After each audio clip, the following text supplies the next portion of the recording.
Triple R trading company. எங்களிடம் பாக்கு மட்டை தயாரிக்கும் மிஷின் கிடைக்கும். அதற்கான ரா மெட்டீரியல்ஸையும் வருடம் முழுதும் நாங்களே சப்ளை செய்து வருகிறோம். நீங்கள் செய்யும் தட்டுகளை நாங்களே எடுத்துக்கொள்கிறோம்.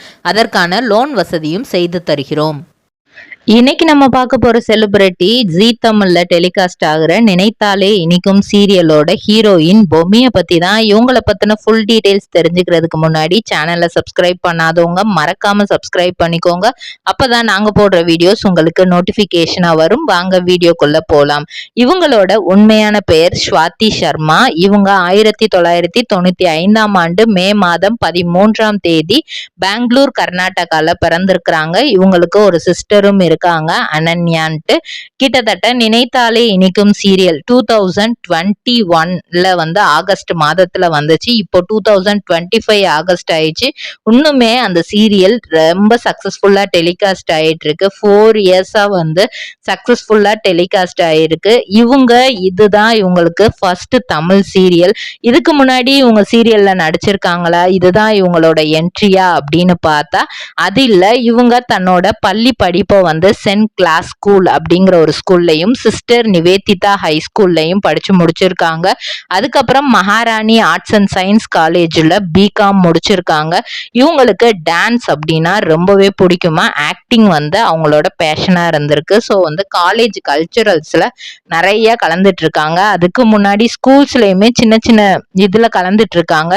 ஸ்கூல்ஸ்ல வந்து பெருசா நம்மளுக்கு வந்து எந்த காம்படிஷன்ஸும் இருக்காது. காலேஜ்ல நிறைய கல்ச்சுரல் ஆக்டிவிட்டிஸ் இருந்ததுனால அதுல கலந்துக்கிட்டு வந்து நிறைய பிரைசஸ் எல்லாம் வாங்கியிருக்காங்க. அவங்க அப்பா வந்து இவங்களுக்கு மிகப்பெரிய சப்போர்ட்டிவ் சிஸ்டமா இருக்காங்க. எந்த ஒரு இதுனாலும் சரி, காலேஜ்ல ஏதாவது ஒரு ப்ராஜெக்ட் கொடுத்தாலும் சரி, கல்ச்சுரல்ஸுக்கு ஏதாவது வாங்கணும் அந்த மாதிரி விஷயங்கள் இருந்தாலும் சரி, அவங்க அம்மாவும் அப்பாவும் வந்து எது வேணா பண்ணு, நாங்க சப்போர்ட்டிவா இருக்கோம் அப்படின்னு சொல்லியிருக்காங்க. அப்படி இருந்த அப்பா அம்மா இவங்களுக்குள்ள ஒரு கான்ஃபிடன்ஸ் வந்துருச்சு. ஸோ நம்ம அப்பா அம்மா நம்மளுக்கு எல்லா இதுக்கும் சப்போர்ட் பண்றாங்க. நம்ம சினிமால நடிக்கிற ஆசையை கொண்டு அவங்க கிட்ட சொன்னோம்னா அதுக்கும் கண்டிப்பா சப்போர்ட் பண்ணுவாங்க, நம்மளுக்கு பின்னாடி கண்டிப்பா இருப்பாங்க அப்படின்னு எதிர்பார்த்து தான் இவங்க ஃப்ரெண்ட்ஸ் எல்லாரும் நீ நடிச்சா சூப்பரா இருக்கும், உனக்கு வந்து உன்னோட முகம் அழகா இருக்கு, நீ கண்டிப்பா உன்னோட ஸ்கிரீன்ல வந்து நீ அழகா தெரிவ அப்படி இப்படின்னு நிறைய சொன்னனால வந்து இவங்களுக்குள்ளயும் ஆசை அதிகமாயிட்டு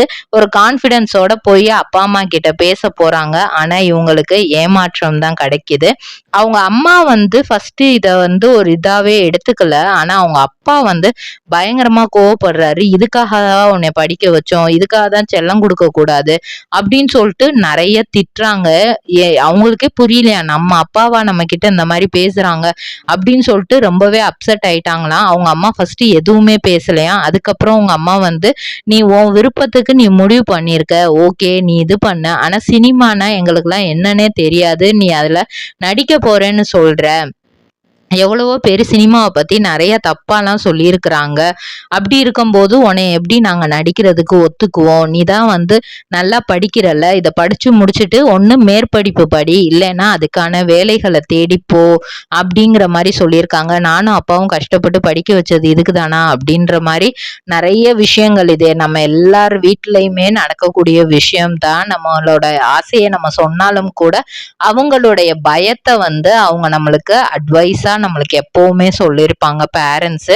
அது ஒரு கட்டத்துல வந்து நம்மளோட நல்லதுக்காக தான் இருக்கும். எந்த இடத்துலயுமே பேரண்ட்ஸ் வந்து கண்டிப்பா நல்லது மட்டும்தான் யோசிப்பாங்க. அவங்களுக்கு ஒருவித பயம், அதுவும் சினிமா அப்படின்னு யோசிக்கும் போது இன்னும் அதிகமான பயம் இருக்கும்.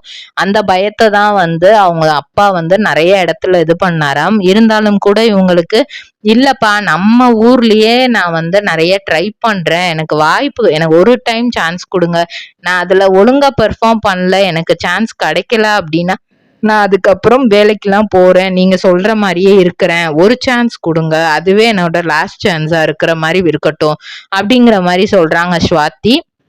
ஸோ 2018ல ஃபார்ச்சூனர் அப்படிங்கிற ஒரு படம் நடிக்கிறதுக்கான வாய்ப்பு கிடைக்குது. உங்களுக்கு இந்த சான்ஸ் எப்படி கிடைக்குதுன்னா, இவங்க அப்பா அம்மாலாம் இவங்களுக்கு எதுவும் ஹெல்ப் பண்ணல. ஆனா இவங்க காலேஜ் கல்ச்சுரல்ஸ்ல இவங்க காலேஜுக்கு நிறைய பெரிய பெரிய செலிபிரிட்டிஸ் எல்லாம் வருவாங்களாம். அப்படி ஒரு டைரக்டர் இவங்கள பார்த்து, நீங்க இந்த படத்துல உங்களுக்கு ஒரு ரோல் இருக்குமா, லீட் ரோல் தான், அதை நடிக்கிறீங்களா அப்படின்ட்டு தான் இது பண்ணியிருக்காங்க. அதை வச்சுதான் இவங்க அவங்க அப்பா கிட்ட வந்து இந்த மாதிரி நான் கண்டிப்பா நடிப்பேன், சக்சஸ் ஆவேன்னு சொல்லிட்டு இது பண்ணியிருக்காங்க. அந்த படம் வந்து பயங்கர ஹிட். அதுக்கப்புறம் ட்ரோனான்னு ஒரு படம், அது வந்து சிவராஜ்குமாரோட நடிக்கிறாங்க. கிட்டத்தட்ட அவங்க எல்லாருமே புனித் ராஜ்குமார், சிவராஜ்குமார்னா கன்னடத்தோட சூப்பர் ஸ்டார்ஸ். அவங்களோட நடிக்கும் போது அவங்க அம்மா அப்பாக்கே ஒரு வித கான்பிடன்ஸ் வந்துருச்சு.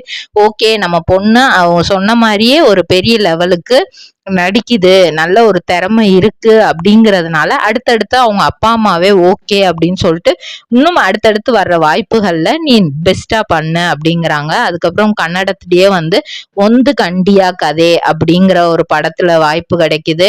ராமராஜ்யா அப்படிங்கிற படத்துல சின்னதா ஒரு ரோல் பண்றாங்க. அதுக்கப்புறம் எடக்கல்லு குடட்டா மேலே அப்படின்ட்டு ஒரு படத்துல பண்றாங்க. தெலுங்குல அம்மா ஒரு சீரியல் பண்றாங்க. அதுக்கப்புறம் தெலுங்குலையும் பட வாய்ப்புலாம் கிடைக்குது, நடிக்கிறாங்க. ஸோ கன்னடத்துல நடிச்சாச்சு, தெலுங்குல நடிச்சாச்சு, தமிழ்ல நம்ம நடிக்கணும் அப்படிங்கிற ஆசை வந்து இவங்களுக்கு எப்போ வருது அப்படின்னா, இவங்களுக்கு தமிழ்ல எல்லா நடிகரையும் பிடிக்குமா, ஆனா விஜய் சேதுபதியோட நடிப்பு வந்து ரொம்பவே வித்தியாசமா இருந்தனால இவங்களுக்கு ரொம்ப பிடிக்குமாம். எப்படியாவது போய் விஜய் சேதுபதியை மட்டும் மீட் பண்ணிடணும் அப்படின்னு தான் ஃபர்ஸ்ட் நடிச்சு இது பண்ணியிருக்கிறாங்க.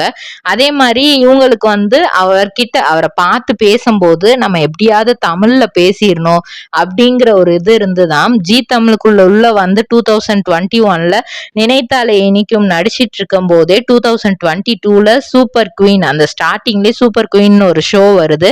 அந்த ஷோ வச்சு ஒரு ப்ரோக்ராம் பண்றாங்க. அதுல வந்து விஜய் சேதுபதி அவர்கள் வராங்க.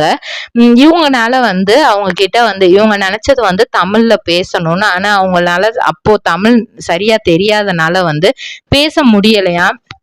அப்ப நினைச்சாங்களா, இதுக்கப்புறம் எப்போ பாக்குறதுக்கான சந்தர்ப்பம் கிடைச்சாலும் நம்ம ஃபுல் அண்ட் ஃபுல் தமிழ்ல பேசணும் அப்படின்னு இது பண்ணிட்டு தான் வந்து அவர் அந்த ப்ரோக்ராம்லயே கூட வந்து இவங்களுக்கு அதான் சொல்லியிருப்பாரா, நீங்க வந்து தமிழ்ல பேச ட்ரை பண்றீங்க, நெக்ஸ்ட் டைம் என்ன பார்க்கும்போது இன்னும் நல்லாவே தமிழ் பேசுவீங்க அப்படிங்கிற மாதிரி சொல்லியிருக்கிறாரு.